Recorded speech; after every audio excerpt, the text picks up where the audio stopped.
Glória a Deus. Boa noite, povo de Deus. Paz seja convosco. Podeis sentar. Nós somos agradecidos a Deus por tudo que Ele tem nos dado, por tudo que Ele tem feito conosco. Hoje, particularmente, quero agradecer a Deus pela chegada da Nenê. Como é que é o nome da Bruna? Ai, que nome bonito. Nós oramos aqui pela irmã Letícia no domingo à noite, quando tínhamos recebido a notícia de que ela estava tendo dificuldades para o nenê, e eu estava tranquila, viu, vovó? Estava tranquila, porque tem certas coisas que nós entendemos somente depois, né? Há um mês, a Letícia tem vindo de quartas-feiras, e nós estamos fazendo aqui a campanha, vocês sabem, da oração aqui no altar, de cura divina aqui no altar, e já faz mais ou menos um mês que a Letícia tem vindo, e normalmente nós não consideramos gravidez enfermidade. Gravidez não é enfermidade, é bênção, mas o Espírito de Deus pediu que a Letícia estivesse aqui, e vocês acompanharam nesse mês, todas as quartas-feiras, a oração pela gravidez da Letícia. O Espírito de Deus já estava antecipando a bênção sobre ela. Quando a titia falou da UTI, nós estávamos tranquilos, porque Deus há um mês está tratando disso, há um mês que Deus está cuidando disso.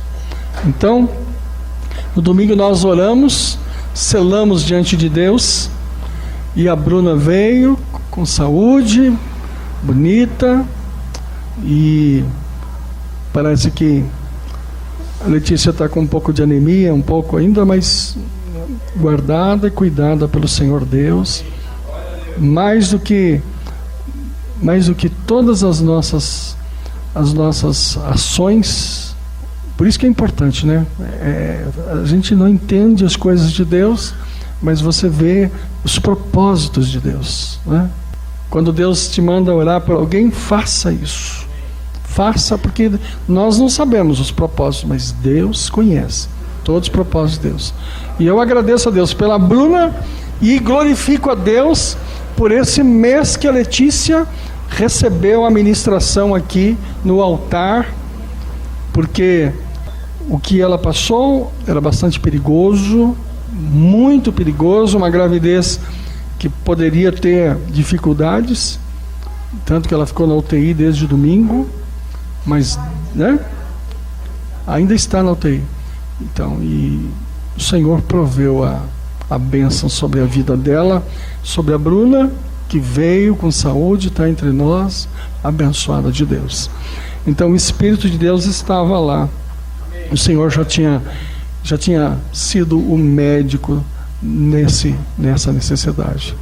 Vocês podem aplaudir o Senhor Jesus? Glória a Deus. Glória a Deus. Abram a primeira epístola de São João, não o Evangelho de João, mas a primeira epístola, lá perto do Apocalipse. Capítulo 1, versículo 8 em diante. Primeira epístola universal do apóstolo São João. Tem primeiro, segundo, terceiro, depois está lá no final. É muito importante que você acompanhe. Versículo 8 dessa epístola diz assim: esta é a palavra de Deus. Se dissermos que não temos pecado, enganamo-nos a nós mesmos, e não há verdade em nós. Se confessarmos os nossos pecados, Ele é fiel e justo para nos perdoar os pecados e nos purificar de toda injustiça. Se dissermos que não pecamos, fazemo-lo mentiroso, e a sua palavra não está em nós. Meus filhinhos, estas coisas vos escrevo, para que não pequeis. E se alguém pecar, temos um advogado para com o Pai, Jesus Cristo o justo, e Ele é a propiciação pelos nossos pecados, e não somente pelos nossos, mas também pelo de todo o mundo. Que o Espírito de Deus abençoe a leitura dessa santa palavra e nos dê um recado aos nossos corações nesta hora. Pedimos ao Senhor Jesus que isso se faça em nossas vidas. Em nome de Jesus, digam amém. Amém. Quando Jesus começou o seu ministério aqui, ele começou muito semelhante ao ministério de João Batista. E eles diziam coisas semelhantes. A palavra de Jesus e de João Batista era exatamente esse: arrependei-vos, porque vos é chegado o reino de Deus. Arrependei-vos, porque é chegado sobre vós um novo tempo. E todo o ensinamento da palavra vem nessa direção.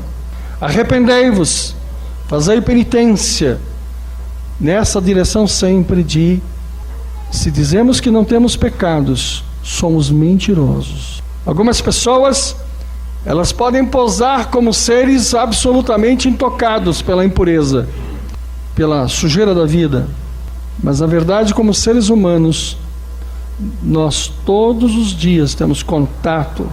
Nós pecamos no trabalho, nós pecamos em casa, nós pecamos de alguma forma em pensamentos, em atos, em atitudes. E se dissemos que não pecamos, nós somos mentirosos. Essa é a primeira constatação da nossa vida. Não queira se achar mais santo do que você pode ser, nem perfeito, porque estamos longe disso. A direção da palavra sempre é: não peques, mas tenha consciência de que você está absolutamente possível de ser alcançado pela impureza. E se pecar, disse a palavra, temos um advogado, Jesus Cristo, que ele nos justifica, que ele pagou nossa conta, como aprendemos no domingo passado, como opera em nós a justificação mediante a confissão, o arrependimento. Algumas pessoas preferem não se arrepender. Algumas pessoas preferem justificar. E aí então é que a coisa complica. Porque nós ficamos procurando justificação para as nossas fraquezas, para os nossos pecados. Queridos, não cometam esse equívoco. Não justifique os seus pecados. Assuma-os. É muito importante. Quando você justifica, você não tem acesso ao perdão. Quando você tenta achar coerência nos teus atos, quando você tenta achar explicação nos teus atos, você não alcança a misericórdia, nem a justificação de Cristo em você. Quando você tenta justificar, você estraga tudo. Por isso, não dê explicações. Não tente contar nenhuma história. Não busque um motivo ou um porquê. É muito importante que você, tomando posse dessa palavra, todos pecaram e foram destituídos, e que o pecado está ao nosso alcance. Arrependei-vos, porque vos é chegado o reino de Deus. É chegado a você a misericórdia, é chegado a você a graça, é chegado a você a forma que tem exatamente para quebrar esse princípio de ser humano que todos nós temos e alcançados pelas fraquezas. Arrepender sim, justificar não. Falem comigo essa conscientização. Arrepender sim. Novamente, arrepender sim. Justificar não. Algumas pessoas estão justificando durante toda a sua vida. Algumas pessoas passaram décadas, estão vivendo a fase de adulto, estão envelhecendo e estão buscando explicações. Explicações para atitudes, explicações para erros, explicações para situações nas quais você se envolveu. O que Deus quer falar para você nesta noite é: pare com isso, pare de dar explicação e entre no teu coração com arrependimento Porque é isso que vai fazer mover a tua vida. Existem leis que são leis naturais na vida, como a lei da gravidade. Se eu empurrar esse objeto, ele vai cair, porque existe uma atração que vem de baixo, que atrai, existe todo um sentido gravitacional e esse objeto vai cair no chão. Isso é lei. Você não consegue mudar esta lei. E existem leis espirituais que estão contidas na palavra de Deus. E estas leis envolvem exatamente essa área do arrependimento. A palavra de Deus diz que quando você perdoa, você é perdoado. Esse ensinamento foi trazido pelo Senhor Jesus logo no princípio. Quando ele ensinava ainda a oração do Pai Nosso, ele já ensinava esse princípio. Então, isso é lei. Você perdoa para ser perdoado. Não é o inverso. A lei é exatamente nessa direção e nessa ordem. Quando você se arrepende, é preciso que você se arrependa com perdão das pessoas. Se você não fizer isso, esta lei não se cumpre, o arrependimento não serve para nada. Então, essa é a direção do entendimento. Arrependei-vos, porque vos é chegado o reino de Deus, mas arrependei-vos com perdão sobre as pessoas. Se você não perdoa, então não precisa arrepender. Pode ficar justificando que é a mesma coisa. Você não alcança a bênção e a plenitude de Deus. Amém, queridos? Amém. Esse é um ensinamento importante para você. Porque se por um lado, se você perdoar é perdoado, a mesma lei está lá em Lucas ensinando: pedir e dar-se-vos-á, batei e será aberto, será concedido a você a abertura. São leis de Deus. Quando você pede a Deus o perdão e você perdoou, você recebe, o teu arrependimento sobe à presença de Deus. É eficaz, produz efeito. Arrependimento sem que você tenha perdão não serve para nada. Se você está magoado, se você está chateado, se você está injuriado, se você está indignado com uma pessoa, se você não consegue liberar perdão àquela pessoa, em casa, no trabalho, na rua, na vida, na igreja, se você não consegue fazer isso, então não há arrependimento e o pecado e a sujeira permanecem em você. Se você aprende essa lei espiritual, você consegue estar sempre num padrão espiritual desejável, porque se cumpre em você as leis espirituais do Senhor. Se você tem uma tubulação com sujeira, como é que você faz para tirar a sujeira?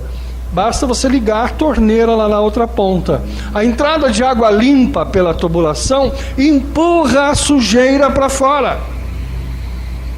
Na vida espiritual é assim. Não há comunhão de Deus, paz de espírito com pecado. O pecado não tem harmonia com a presença de Deus. A sujeira que nós chamamos o pecado, uma sujeira dentro da nossa vida, ela precisa ser tirada. Para ser tirada essa sujeira, precisa na outra ponta abrir uma torneira de água limpa. A água limpa vai enchendo o tubo, enchendo, e a sujeira vai saindo. Quando você começa a arrepender, quando você começa a pedir perdão, a torneira do Senhor começa a ser aberta na tua vida. Você pode dizer amém? Entende isso? É? Quando você arrepende, você move o céu. Deus é movido pela nossa verdade, Deus é movido pela nossa expressão de arrependimento, Deus é movido pela nossa atitude de perdoar. Sabe, quando você está perdoando alguém, você está mexendo com o coração de Deus. Ele se manifesta, porque Deus se agrada do seu pedido de perdão. Então eu diria que quando você se arrepende, quando você perdoa, a torneira se abre, a sujeira vai saindo. Sabe, é esse chuá de Deus, né? Chuá. Água limpa entrando em tua vida. Você tem que fazer isso todo dia, querido. Você tem que fazer isso todo o tempo, porque todo o tempo nós estamos expostos à sujeira, ao pecado, a pensamentos, a crueldades, atitudes, palavra. Sabe, é muito dinâmico o nosso coração, a nossa mente é muito dinâmica. Então também é dinâmico. Se abrirmos a torneira lá atrás, vai sair água. Se abrirmos a torneira ali na frente, vai sair água. A nossa vida é sempre assim. Arrependimento não é uma atitude do dia do batismo. Arrependimento não é atitude de dia de Santa Ceia. Arrependimento não é atitude de domingo. Arrependimento é atitude de todo dia. Arrependimento com perdão. Amém, igreja? Amém? E o chuá começa a acontecer. Sabe, nós não somos criaturas que estamos pervertidas, indomáveis, sabe, criaturas dolosas eternamente. Não, somos criaturas passíveis de pecado, como diz a palavra. Todos pecaram, não há ninguém que não peque. Pastor peca, bispo peca, papa, se tiver lá o papa, ele também peca. Todos os homens, todas as criaturas humanas pecam. Jesus não pecou porque ele era filho de Deus, era um ser diferenciado. Assim mesmo ele foi lá e disse a João Batista: eu quero ser batizado. Não precisava, João disse isso, mas ele disse: se cumpra em mim. Eu vejo a humildade do Senhor dizendo: se cumpra na minha vida. Então o chuá tem que acontecer sobre você. Diariamente essa torneira tem que ser aberta mediante a tua confissão de pecados, o teu arrependimento e o perdão liberado. Todo dia, não no dia especial da Santa Ceia ou do domingo, mas todo o tempo você precisa receber essa ministração. É muito importante você entender esse ensinamento de Deus. Uma coisa importante é você querer isso, desejar isso, porque o nosso corpo não faz isso naturalmente, isso não é automático na nossa vida. E o fato de ser crente não quer dizer nada, o fato de ser cristão não quer dizer nada. Muitos crentes não se arrependem de nada, não confessam nada e não perdoam ninguém. Muitos cristãos foram alcançados pelo sangue de Jesus, não têm atitudes de arrependimento, nem de perdão, e muito menos abre a água sobre a vida dele. Ele ficou cheíssimo de sujeira. Existe uma coisa que precisa você aprender nesta noite. Para que isso aconteça, é preciso que você queira, que você deseje. Existe uma história que pode ilustrar isso. Um servo de Deus estava na beira de uma lagoa e chega lá um rapazote e disse assim: olha, pastor, como é que é esse negócio de purificação, de limpeza? Como é que esse negócio do batismo com o Espírito Santo? Como é que é essa história do estar cheio do Espírito Santo? E aí o pastor explicou para ele como que você pode encher do Espírito Santo. Para encher do Espírito Santo você precisa arrependimento, perdão, limpeza, porque ninguém sujo recebe o encher do Espírito Santo. E ele falou: e como é que eu faço para que isso aconteça? Aí o pastor pegou a cabeça dele, enfiou na água, na lagoa, mergulhou a cabeça dele lá. E ele ficou se debatendo, e o pastor ficou segurando a cabeça dele afogada dentro da água. E ele se debatia. E quando levantou, o pastor perguntou para ele assim: por que você está se debatendo? Ele disse: porque eu quero ar. Ele falou: então respira. Você quer ar, recebe ar. Você precisa querer. Quando você quis, você se debateu. Quem quer, busca. É lei. Você precisa querer se arrepender. Você precisa querer se limpar. Você precisa querer, desejar, lutar. Porque senão o teu corpo te mantém afundado na água. Sabe, há uma acomodação da carne em relação ao pecado. Você sabe por que as pessoas que estão no mundo não sentem o pecado? Porque elas estão acostumadas com o pecado. As pessoas que não têm o toque de Deus, o pecado não diz nada para elas. Elas são infames todo dia, toda hora, fazem as coisas mais cruéis e dormem tranquilos, entre aspas, aparentemente tranquilos. Porque eles não têm o que nós temos, que é o sentimento, a consciência, o sentimento de culpa. Nós não, quando nós erramos, quando nós pecamos, nós perdemos o sono, nós não dormimos, nós ficamos incomodados, queremos pedir perdão, queremos resolver, queremos mudar, porque o Espírito de Deus nos incomoda para que a gente mude. Para arrepender, precisa querer, para limpar, para abrir a torneira e fazer chuar de água e sair a impureza, você precisa ter vontade. Se você não tiver vontade, você não faz isso. Naturalmente, automaticamente, você não faz. Por você ser crente, por você ir à igreja, não faz. Você precisa querer. Diga assim: eu quero ser limpo. Amém. A palavra em Lucas 9:11 diz: pedi e dar-se-vos-á. Então querer é pedir. Quem pede, recebe. Então é preciso querer. Para fazer fubá, eu posso fazer fubá de milho e posso fazer fubá de trigo. Mas se você pegar o milho lá, o caroço do milho, você não faz fubá. O que você precisa para fazer fubá de milho? Você precisa moer o milho.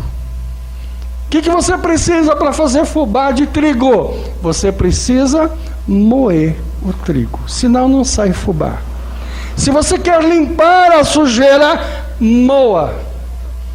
É preciso moer para fazer alguma coisa. Se você quer algo espiritual na tua vida, precisa o teu corpo estar limpo. Você diz: mas como está limpo se eu estou sujeito ao pecado 24 horas por dia? Arrependei-vos, porque é chegado o reino de Deus. E arrependimento com perdão. Arrependimento com perdão. E eu quero, e eu desejo, e eu quero ser amassado, porque para arrepender você precisa ser amassado. Toda pessoa que não é humilde, ela não se arrepende. Você vê uma pessoa está brigando hoje, o Renato está brigando aqui comigo, aí enquanto o Renato amanhã está igualzinho. Por que para ele mudar, ele precisa mudar a atitude? Para ele mudar, ele precisa de humildade, ele precisa de reflexão, ele precisa de meditar, ele precisa se despojar, ele precisa despir daquela criatura que ontem estava brava e que hoje está melhor. Quando você se dispõe a arrepender, você se despoja, precisa de humildade. Por que muitas pessoas continuam sujas? Porque elas são orgulhosas, elas são vaidosas, elas são cheias de si, são incapazes de assumirem uma postura de humildade. Se eu vou perder, eu vou mudar, eu vou tomar uma atitude de humilhação, porque arrependimento é penitência. Arrependimento é você chegar diante de Deus e dizer: Deus, eu pequei, eu errei, não sou digno de ser teu filho, não sou digno de ter o seu nome, de estar na tua presença, de me dirigir a ti, sou incapaz disso, porém eu me moo, eu sou moído, eu viro fubá, né? Vai ser gostoso depois. Quando é fubá, é delicioso. Eu gosto de bolo de milho, eu gosto de bolo de trigo, mas depois que o bolo está pronto. Mas quando você vai ver o bolo ser feito, o bolo é amassado e é amassado e é amassado, e recebe ingredientes, e é amassado e é amassado e é amassado. Arrependimento é ser amassado. Arrependimento é isso. Vocês já viram o homem fazer o bolo e pega a massa do bolo e senta na mesa e dá um murraço em cima e vai lá, imagina aquele padeiro gordão, aquele bração pesado e em cima da massa. Esse é o pão? O bolo tem que misturar, não tem que misturar? Não tem que quebrar o milho? Você faz bolo com milho, né? Agora tem um pilão. Descobri. Você tem que botar o milho no pilão. E como é que amassa o milho? Eu, quando era pequeno, eu via o pilão. Você soca pilão, né? Pega aquele tremendo... Como é que aquilo chama lá? Não sei como é que chama, e senta lá, e bate. A minha mãe fazia aquilo lá, a minha avó fazia, né? Arrepende-se com perdão, soca na cabeça, soca na cabeça, soca na cabeça. Você pensa que abrir a torneira de chuá é mole, é fácil? Não é fácil, não. Por isso é muito bom o pastor falar, arrependei-vos com perdão, arrependei-vos, porque é chegado o reino de Deus. É fácil, mas arrependimento não é fácil não, porque arrependimento prevê o pilão, prevê o amassamento, prevê exatamente essa passagem, o rompimento com orgulho, rompimento com vaidade, o rompimento do ego. Nós temos o ego que nos atrapalha nas decisões, sabe? O ego, ele é rebelde, ele é desobediente, ele tem dificuldade para dizer assim, pode amassar que eu estou pronto, o que eu quero é que me amasse mesmo, sabe? É muito importante você vencer isso, e você precisa vencer todas estas coisas para poder passar por isso. O Senhor Jesus, ele, antes de ser crucificado, ele gostava muito de ir ao Getsemane. E muitas pessoas não sabem que esse nome Getsemane se chama prensa de azeite. Por que Getsemane? Por que prensa de azeite? Porque azeite é uma coisa que tem aplicações como matéria-prima em vários níveis. O primeiro do azeite, o mais puro do azeite, é utilizado para unção, é algo assim muito especial. A segunda tirada da espremida do azeite, da prensa do azeite, é tirada para fins alimentícios, que já não é tão nobre como a primeira prensa, mas é para fazer óleo de comida, etc. Esse azeite que nós colocamos na salada é a segunda prensa. Existe uma terceira, porque a prensa faz que nem cana. A cana, você passa a primeira, sai o caldo. Depois você passa a segunda, né? E sai mais caldo. Aí você dobra. Vocês já tomaram suco? Dobra o bagaço, continua saindo caldo. Junta bagaço com bagaço com bagaço, ainda sai caldo. Azeite, sai 4 caldos. O primeiro, unção. O segundo, alimentício. O terceiro, azeite, serve para limpeza. Eles fazem produtos de limpeza com azeite. E o quarto azeite, a quarta prensagem do azeite, serve para a lamparina, para iluminação. No tempo de Jesus, as pessoas usavam azeite. Vê aquele texto das mulheres, quer dizer, preciso sair para buscar mais azeite, que está apagando a minha lamparina aí. A quarta tiragem do azeite é para iluminação. Por que Jesus ia no Getsemane? Porque lá era o lugar da prensa do azeite. E foi lá que ele expirou. Quando Jesus estava sendo crucificado, ou durante aquele período, a palavra de Deus diz que o seu sangue caía na terra. O sangue de Jesus derramado na cruz também tem as 4 utilidades, assim como o azeite que nós conhecemos. A primeira utilidade, o primeiro sangue que caiu, foi para calar a boca de Satanás. Porque Satanás imaginava que ele ia fazer na cruz o que ele tinha feito no Éden, quando ele saiu vencedor, destruiu o homem. Mas Jesus, quando derramou a primeira gota de sangue, a primeira, calou a boca de Satanás. Por isso que nós temos poder contra o diabo. Por isso. E nós dizemos assim: Satanás, diabo, demônios, em nome do Senhor Jesus. Nós dizemos: no sangue do Senhor Jesus. Não é assim que fazemos? Na autoridade do sangue, sai! E ele vai embora. Por quê? Porque a gota de sangue, a primeira gota, calou a boca de Satanás. E por isso que nós temos autoridade. Nós dizemos assim: a autoridade do sangue. Todas as vezes que vocês me verem lutando com o diabo, vocês vão me ver dizendo: no sangue de Jesus, diabo, sai!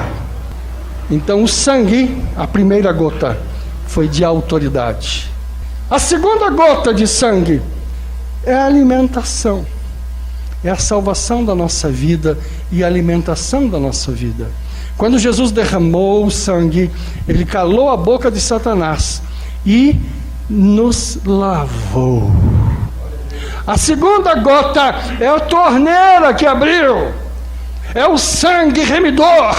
É o sangue salvador. É o sangue que tira a impureza.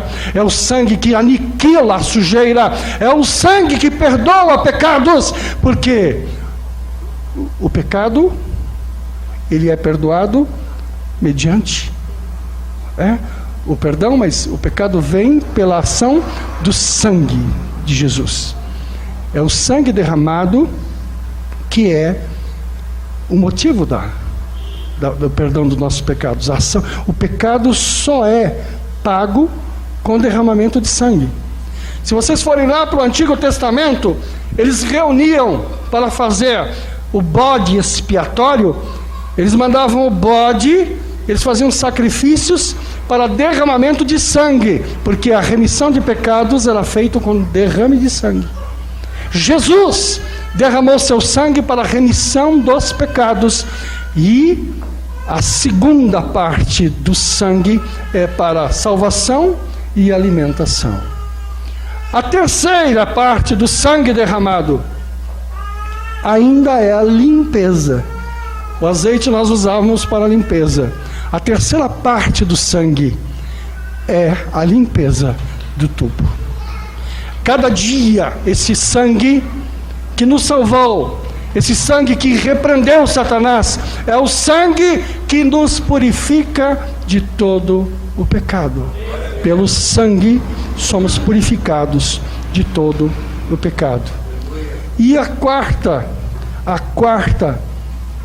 parte do sangue de Jesus, do azeite não era a iluminação, pois a quarta parte do sangue somos iluminados pelo sangue. A iluminação pelo sangue abre o nosso caminho. Trevas, e ele abre o nosso caminho. Trevas, e ele ilumina o nosso caminho. Ilumina a nós e ilumina o caminho que vamos trilhar. O sangue faz todas essas coisas. Vocês entenderam, queridos? Entenderam a palavra? Arrependimento, então, move todas essas direções. Arrependimento quebra todas estas coisas que eu vos falei. Tudo isso, então, posto a você. A consciência de que somos pecadores. E o conhecimento de que, mediante o arrependimento com perdão, nós abrimos a torneira e limpamos o pecado. A consciência de que somos amassados para arrependermos.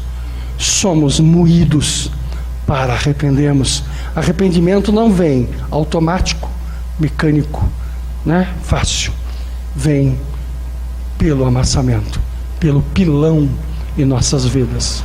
Você, ouvindo tudo isso, refletindo sobre tudo isso, você então pode dizer: sou um abençoado de Deus. Às vezes diz assim: nós somos chamados santos. Santos quer dizer puros. Santos quer dizer limpo. Aí você olha para você e diz: eu, Deus, eu, puro, limpo. Você pode ser, você pode estar, mediante o arrependimento, com perdão. Quando você olha para a tua vida, você diz assim: eu, Senhor, com essa vida minha, pois com essa vida tua, você pode buscar de Deus a purificação do teu corpo, mediante o sangue de Jesus.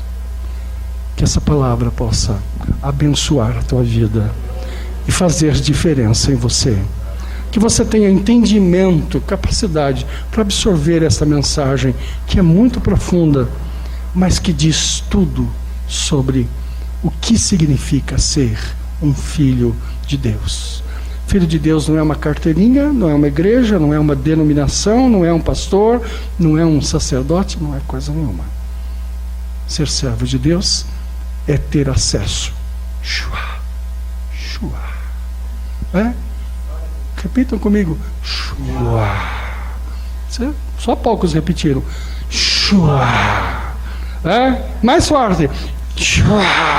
A sujeirinha saindo lá no fundo, lá, vai embora. Deixa vir água fresca, água abençoada. Esses dias a igreja comprou um filtro de água, pôs lá na frente. E disse: mas por que põe lá na frente e não põe lá atrás? Porque toda a água que vai entrar aqui já está filtrada, está limpa. A sujeira ficou lá no filtro. A sujeira acabou.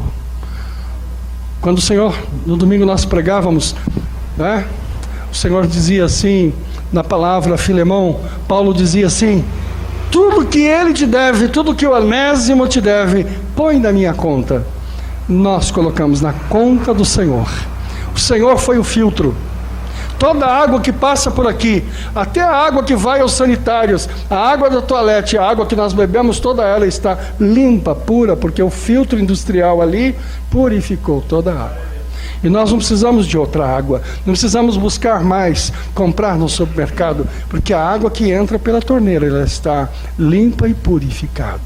Com o sangue de Jesus, o Shua passou por você, sujeirinha ficou para trás. Tome dessa água, bebam a Santa Ceia e dê um tiro de meta na cabeça de Satanás. Diz: Satanás, comigo não. Porque se você acha que com o pecado eu teria aberto brechas, com o sangue de Jesus eu fechei todas as janelas para a graça de Deus. Amém, queridos? Glória a Deus.